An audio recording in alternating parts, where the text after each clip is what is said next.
I stared at the screen. The words did not register at first. Ryan needed the seat. Ryan, the boyfriend she had been dating for 3 months. The one who did not have a job. The one I had explicitly said was not invited on the $15,500 luxury ski trip I had planned, booked and paid for. They had not forgotten me. They had replaced me. In my own car. On my own vacation. With the one person I despised. Before I tell you exactly how I turned their dream vacation into a frozen nightmare, drop a comment. Where are you listening from and what time is it for you right now? I want to see how far this story travels.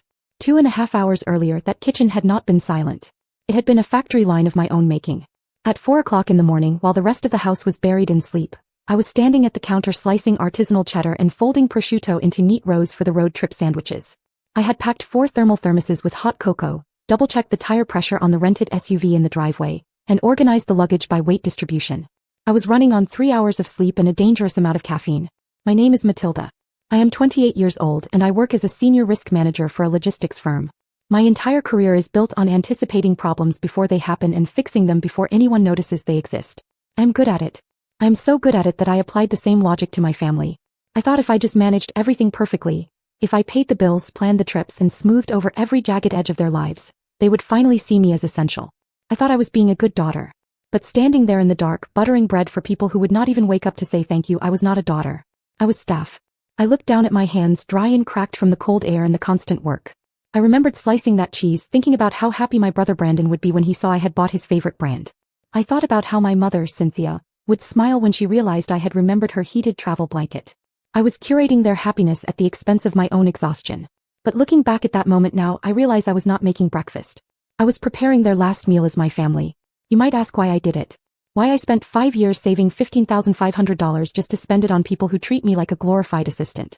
It is not because I am stupid. It is because of a trap called normalized cruelty. It did not start with them leaving me behind. It started 20 years ago. My parents, Douglas and Cynthia, did not raise me to be a child. They raised me to be a utility. When I was 7, I was praised for being low maintenance. When I was 12, I was praised for being the adult in the room, while Victoria threw tantrums that sucked the air out of the house. They trained me to believe that my value was transactional. If I was not useful, I was not lovable. They normalized the idea that my needs were secondary to their comfort. It is a subtle, insidious kind of brainwashing. You do not realize you are in a cage because you are the one holding the key, terrified that if you unlock it and walk away you will be nothing. But that text message from Victoria shattered the cage. Ryan needed the seat. It was not just a change of plans. It was a statement of value. To them, my life savings, my months of planning, and my physical presence were worth less than the comfort of a boyfriend who had never held a job for longer than 6 weeks. They took the food I made, the car I rented, and the vacation I paid for, and they discarded me like a used wrapper. I did not cry. The time for crying was over. I walked into my home office and sat down at my desk. If they wanted to treat me like a business transaction that had gone sour, fine. I was about to show them exactly how a risk manager handles a liability. Most people in my position would be crying right now. They would be calling their mother, sobbing into the receiver, begging for an explanation, asking what they did wrong to deserve being abandoned on Christmas morning. But I do not operate on hope and I certainly do not operate on tears. I operate on data. I sat down at my desk, woke up my triple monitor setup, and opened a spreadsheet I had named Household Overhead. To my family, I was just Matilda, the girl who was good with details. The one who remembered birthdays and dentist appointments. But on that screen, I was the chief financial officer of a failing corporation called the Douglas family. I looked at the rows and columns, the stark black and red numbers that defined our relationships. It was a ledger of exploitation, carefully documented over a decade of silence. The $15,500 for this Aspen trip was not just a generous gift. It was my life savings. It was 5 years of overtime, of skipped lunches, of driving a 10-year-old sedan while Victoria drove a leased convertible I co-signed for. That money was supposed to be the down payment on a condo in the city, my escape plan. But 3 months ago my mother had sat me down, tears in her eyes, talking about how the family was drifting apart. She said we needed a reset. She said we needed a miracle. And like a fool, I engaged the family protocol. I liquidated my escape fund to buy them a week of luxury, thinking it would finally buy me a seat at the table. Instead, it bought a seat for Ryan. I scrolled down the spreadsheet, looking past the vacation costs. That was just the tip of the iceberg. I looked at the recurring monthly expenses. This house we were living in. My father liked to tell the neighbors it was his, that he let me live there to save money. The deed in my fireproof safe said otherwise. I bought it 3 years ago when his credit score tanked. I paid the mortgage. I paid the property taxes. I paid the insurance. I clicked on the Utilities and Services tab. The cell phone plan with unlimited 5G data that Victoria was currently using to upload selfies from the road. My name. The streaming services they would inevitably try to use tonight to watch Christmas movies in the ski lodge. My account. The high-speed internet, the car insurance for the vehicle they were currently driving, even the AAA roadside assistance membership. It was all me. They had left me behind because they thought I was optional. They thought I was just the buzzkill who organized the itinerary. They forgot the most fundamental rule of logistics. You do not terminate the person who controls the infrastructure. I leaned back in my chair, the leather creaking in the silence of the empty house. Anger was not loud this time. It was clinical. It was the cold detachment of an auditor looking at a fraudulent set of books and deciding it was time to shut the company down. They wanted a vacation from me? They wanted to enjoy the luxury I paid for without the burden of my presence? I looked at the clock. They were probably 2 hours outside of Chicago, likely stopping for breakfast, laughing about how they had pulled one over on me. They had no idea that I was not just sitting here. I was initiating a foreclosure on their entire lifestyle. I reached for my phone. It was time to balance the books. The notification popped up at 8:45 in the morning. A Facebook tag from Victoria. I swiped it open and there they were huddled together at a highway rest stop, holding Starbucks cups I had not paid for, yet. Victoria was in the center, leaning into Ryan, beaming like she had just won the lottery. The caption read, "Finally on our way. Family moon in Aspen. No drama. No drama." The audacity was breathless. They were celebrating my absence while driving a car leased in my name to a vacation funded by my savings. I did not comment. I did not react with an angry emoji. I just switched apps to my contacts and found the number for the chalet's concierge, a man named Marcus who I had spent 2 weeks coordinating with to ensure every dietary restriction was met. He answered on the second ring. "Good morning, Ms. Matilda. We are eagerly awaiting your family's arrival." "Change of plans, Marcus," I said, my voice steady. "I need to cancel the entire reservation effective immediately." "Ms. Matilda, that is non-refundable at this late stage. The policy states." "I know the policy, but here is the situation, Marcus. The credit card on file. It is being used without authorization. I am flagging the transaction as fraudulent activity with my bank right now. If you check them in, the chargeback will hit your system before they even unpack their bags. I am trying to save you the administrative headache." I did not explain the family dynamics. I did not tell him about the sandwiches or the betrayal. I spoke the universal language of business. Liability. "I see," Marcus said, his tone shifting instantly from hospitable to guarded. "I will cancel the booking and alert the front desk to deny entry. We cannot accept a check-in with a compromised payment method." "Thank you, Marcus. One more thing. When they arrive, please tell them the cardholder reported the theft personally." I hung up. Step 1 complete. They were now driving 6 hours toward a closed door. But I was not finished with the infrastructure. I opened my smart home app. It was a dashboard of control I usually used to make sure the house was warm for them when they returned from errands. Now it was a weapon. I tapped on the thermostat icon. The house was currently a cozy 72 degrees. I dragged my finger down the digital dial. 70, 60, 50. I stopped at 40 degrees Fahrenheit. Just enough to keep the pipes from bursting, but cold enough to make the indoors feel like a meat locker. Next, the connectivity. I accessed the router settings.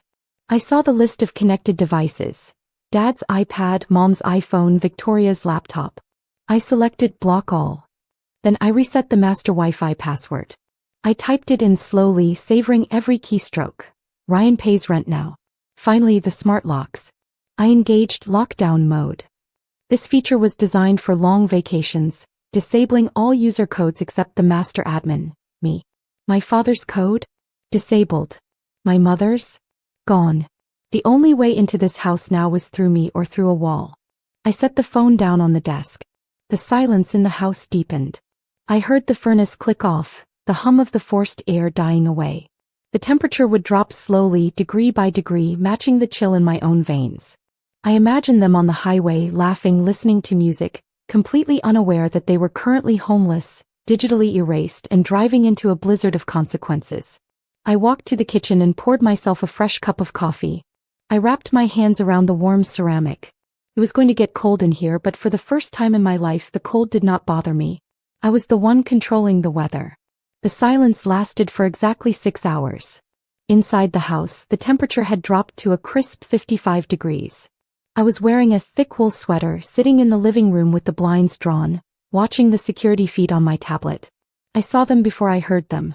The rented SUV swerved into the driveway, skidding slightly on the ice I had not bothered to salt. They did not look like a family returning from a failed vacation.